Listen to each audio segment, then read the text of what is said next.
Hello, madlang people. Habuhay. Takinang boring.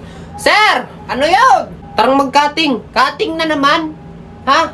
Kaka-cutting lang natin kahapon tapos nag-aaya ka na naman ng cutting ngayon. Wala na akong sasahurin sa'yo. Oo eh.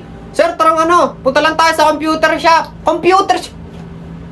Hindi na uso ang computer shop ngayon. Lo, ang gara, paano mo naman nasabi? Kasi meron akong application na kung saan yung mga computer games, pwede mo nang laruin sa cellphone mo. Ay sus, kaya bakit mong taglay? Sige nga, anong app yan? Ay aba, ang tawag dito is Joy Art. Joy Art? Yes! Joy Art! Alam mo, kahit di ka na pumunta sa computer shop, pwede mo nang malaro yung mga favorite mong PC games dito sa Joy Art. Biruin mo, no? Pwede mo nang laruin yung mga PC games sa cellphone mo, tulad ng mga God of War, Fortnite, Spider-Man, at marami pang iba. Kaya kung ako sa'yo, imbis na mag-cutting, magda-download na lang ako ng Joy Art. Pwede ka pa maglaro ng mga PC games kahit saan mo gusto. Ba't ka nagagalit?